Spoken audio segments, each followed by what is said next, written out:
Hai para Diva, hari ini ketemu lagi dengan gue. Kita punya program baru namanya Pojok UMKM. Gue sih nggak Pojok UMKM, jadi maksudnya cuman pengen bantu temen-temen, terutama temen-temen yang kenal sama gue, buat memajukan usaha dia gitu, terutama cewek-cewek ya gitu. Nah di tengah kita itu udah ada temen gue, temen SMA ya bilangnya.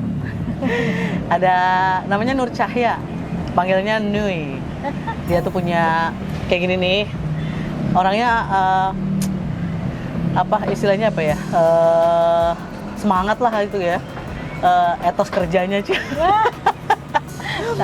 Sampai ini rajutan punyanya dia gitu. Nah kita mau ngobrol-ngobrol sedikit tentang usahanya dia di bidang rajutan ini. Oke, sekarang kita nanya-nanya ke kita manggil apa ya? Lu umurnya udah 40 kan? Tante berarti? Nggak gitu juga. Mami gitu. Ya, kita beri ke kakak Nui ya. Ya, Nui. Ya. Gimana kabarnya Nui? Alhamdulillah. Baik. Long time no see emang tadi udah berapa tahun ya kita ya? Iya, itu berapa tahun enggak sih? Udah sering ketemu sih, makanya gue tahu dia punya ini gitu. Nah, gue cuma pengen tahu sih sama teman-teman di para Diva juga pengen tahu gitu. Kenapa sih lu memutuskan untuk menjadi wirausahawan? Jela. Kalau gue bilang pengusaha kan terlalu kegedean ya. Wirausahawati gitu. Amin. Dapat tahu dia. Iya, bisa. Gimana nih? Kenapa lo memutuskan untuk berusaha mandiri gini? Apa ya? Ya karena ngerasa gue pengen punya duit sendiri, gue pengen punya uang sendiri gitu kan. Sementara kondisinya waktu itu gue punya anak yang nggak bisa ditinggal. Oh, oke. Gitu. Makanya ya udah, cobalah usaha macam-macam yang nggak. Sebelum kerajutan gue coba ke fashion gitu. Maksudnya lu pernah jadi model? Enggak, gue pernah jualan baju. Oh, gue kira. Jadi foto modelnya. Jualan bajunya gue. Kan lu bilang kata ke fashion kan, jadi gue pikir. Oke, terus? Sebelum gue ngerajut, gue ke fashion dulu. Gue ngambil ke baju-baju anak-anak remaja. Terus itu tuh. Sempat ada kepikiran buat pengen buka toko sendiri gitu kan. Cuma ya Allah nakdirinnya lain, ya sudah gitu. Akhirnya banting setir lah. Oh, ke rajut gitu. Bertemu dengan si rajut ini. Maksudnya pertemuan awal lu dengan si rajut ini sih? Kenapa lu milih rajutan gitu? Gue dulu gue dulu diajarin sama tetangga gue gitu kan. Nih lo daripada nggak ada kerjaan bengong, belajar gitu kan. Sama dia diajarin rajut, gue diajarin cara sulam pita waktu itu. Menyulam, gue diajarin sama dia gitu kan. Berarti sulam alis lu bisa juga ya? Oh beda. Nah, terus? Tapi kalau ternyata gue lebih condongnya ke rajutan gitu. Karena bagi gue kayaknya kalau rajutan everlasting ya. Iya. Kan? Gitu. Makanya gue tertariknya. Emang beda ya sulam sama rajut? Beda. Bedanya di mana? Bedanya kalau untuk sulam kita pakai benangnya beda. Oh, oke. Ada sulam pita. Kalau pita berarti kita pakai biasa yang pita buat dekor hadiah kan, suka present ada tuh pita. Oh iya. Oh ini rajut. Jadi bukannya, kalau menurut gue ya gitu, rajutan, sulam gitu, itu sesuatu yang membutuhkan kesabaran ekstra ya. Dan gue orangnya nggak sabar, jadi gue nggak bisa.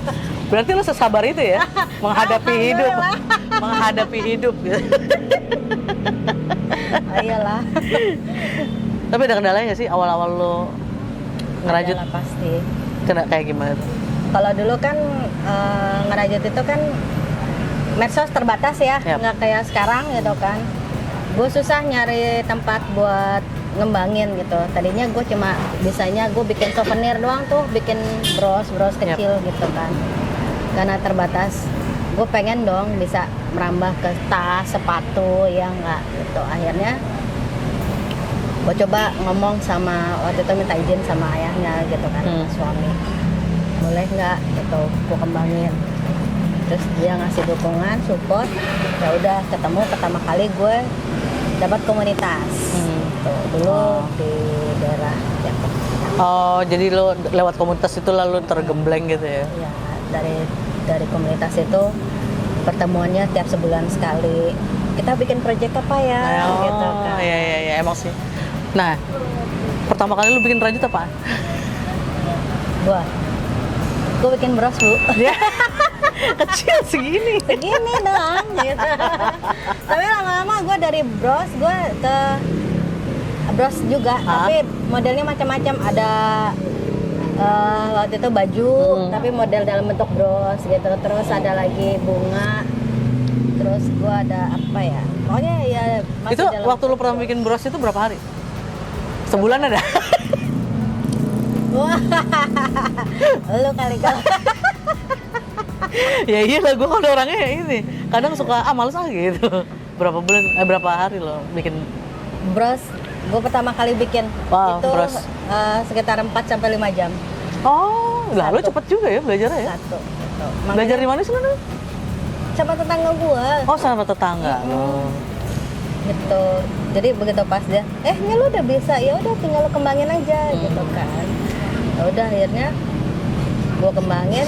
Dulu gue modalnya cuma benang doang tuh. Gue berapa gulung ya dulu ya? 2 kalau nggak salah ada. Gitu. Gue beli sama benang sama alatnya 1 gitu. Terus gue bikin di rumah gitu. Ya udah, terus gue coba lempar. Zaman dulu kan masih senang Facebook ya, gitu kan. Kalau Facebook udah masuk upload ke Facebook itu kan kayaknya apa ya? Kalau dulu tuh orang langsung boleh nih berapaan gitu kan orang kan. Iya benar. Dulu gitu. Gue sampai akhirnya dapat customer, dia minta bikinin gue souvenir. 500 piece waktu itu. Oh gitu. Ya, itu pertama kali gue dapat orderan. Oh, dari situ deh ya, makin semangat. Dari situ gue ngerasa, ternyata ngerajut gue dapat duit juga ya, gitu kan, menghasilkan gitu lah. Ini sekarang yang limited gitu ya, jadi cuman maksudnya nggak nerima yang partai besar lagi, misalnya kayak kemarin waktu itu bros lu 500 gitu. Nah bikin sepatu kayak gini berarti lu cuman berapa biji doang gitu ya? Berapa minimal maksimalnya lu bikin? Kalau yang ini gue cuma punya 2. Oh, Cuma 2 pasang. 2 pasang. Oh, berapaan ini? 7,5. 750.000. Wow. Berapa hari lu bikin ini? Sehari. Sehari cuy, gile. Parah bener. Nah kalau ini? Ini gue sehari bisa dapat 2. Aduh. Jadi ini semua ya, semua tuh ini kayak gini nih. Ini berapa? Ini gue seharian bisa dapat. Sehari. Oh, berapa lu dapat ini? Berapa harganya? Kalau ini harga 200.000 karena dia gue bahan dasarnya ini gue pakai tebel. kaos. Iya, tebel. Kaos, bahan kaos. Oh. Jadi kalau punya kaos-kaos bekas Iya benar. yang nggak kepake gitu. Ini pakai bahan kaos. Oh, jadi kalau rajut tuh lu nggak harus pakai benang khusus ya? Enggak. Oh. Dari benang jahit gue juga ada. Oh, bisa. Bisa. Oh, Ini gila. dari bahan kaos tinggal dikombinasiin sama tenun. Gitu kan. Nah, kalau yang ini tadi berapa harganya?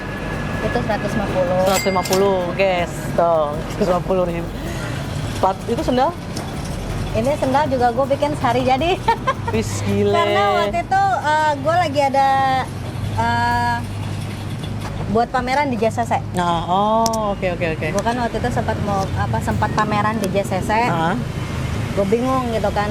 Perbendaharaan sepatu stok gue tuh cuma sedikit. Oh iya enggak. Sementara gue punya ininya banyak gitu loh. Ada, gue coba cari gitu kan. Kenapa ya gitu yang sehari jadi. Udah, akhirnya gue bikin berapa ini. Itu berapa harganya? Ini gue harganya 300.000.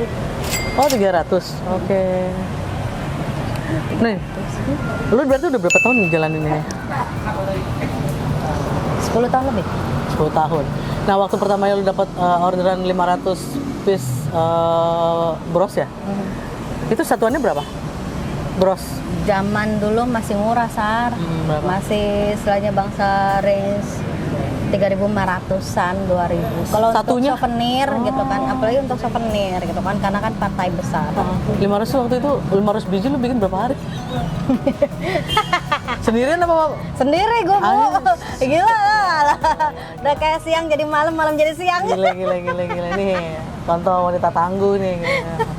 Berapa hari tuh waktu itu 500 piece? Agak sebulan. Oh iya sih ya. Untung orangnya nungguin kali ya? Enggak kan, gue emang minta spare waktunya gitu. Gue minta spare Lalu dia waktu memprediksi. karena biasanya ya kalau untuk souvenir tuh gue minta spare waktunya 3 bulan sebelum hari H gitu. Karena partai besar juga Ya. kan. Karena kan gue juga ngerjain sendiri gitu, pakai tangan pula. Iya benar. Gue minta spare waktunya 3 bulan sebelum hari H. Lo mau pesen cepet kek 200 kek gitu, gue pasti cepet gitu, 3 bulan. Berarti lu jago juga ya, hand job ya? Bukan, gue Multi talenta.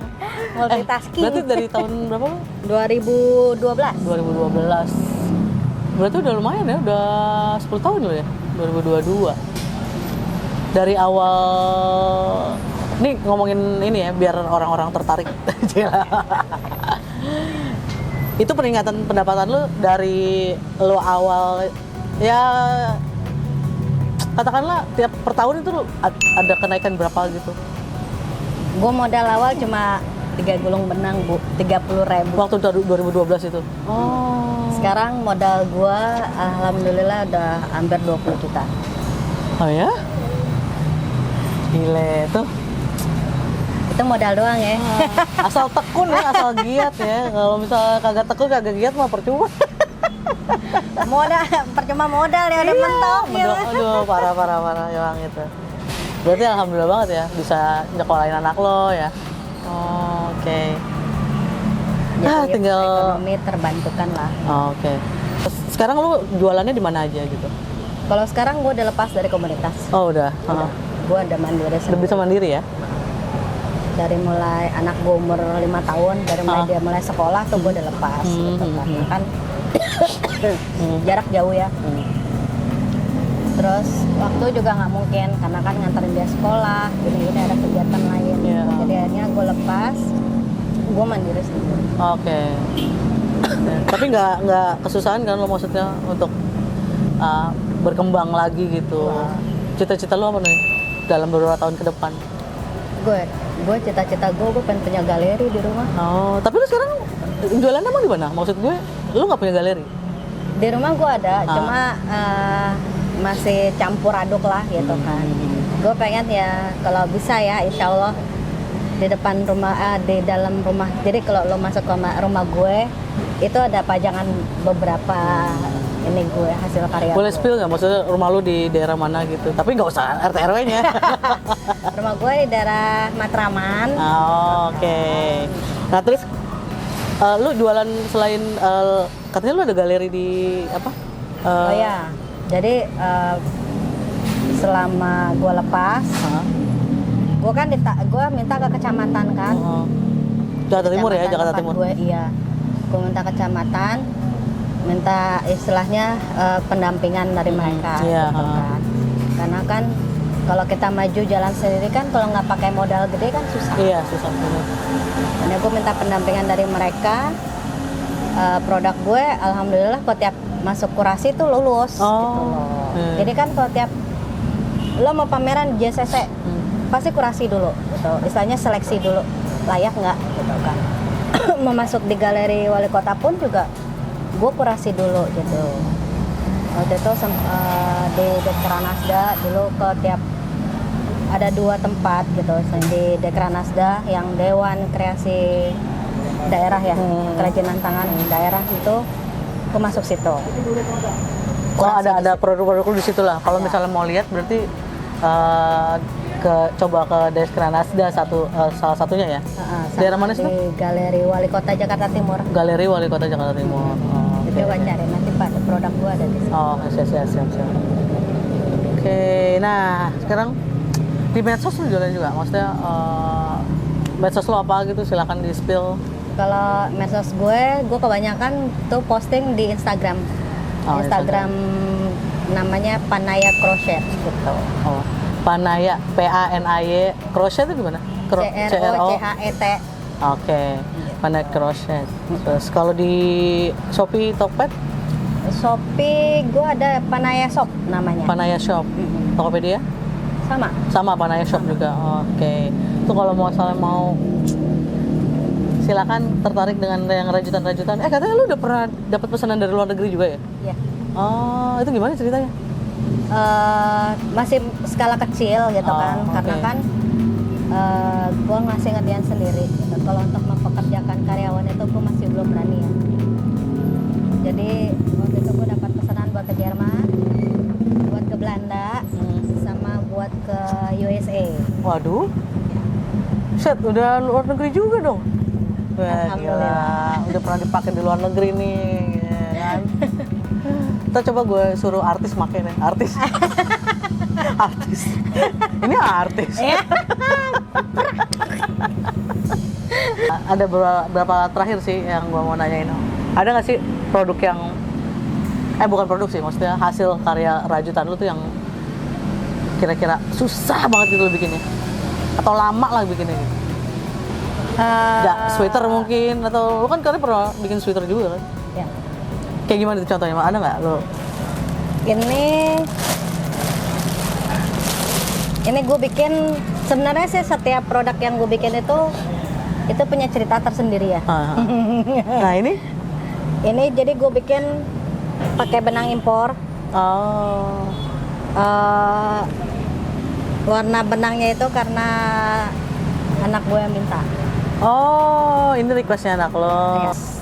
Sama dulu kan almarhum anak gue juga gue bikinin baju. Oh, oke.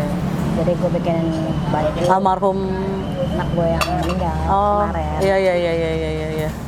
Jadi dia gue bikinin selimut, topi gitu kan, pokoknya baju, pokoknya lengkap lah gitu, satu set gitu. Nah, dia minta mau bikinin biar samaan sama adik. Oh gitu. Karena dia berpikirnya ya adiknya sih.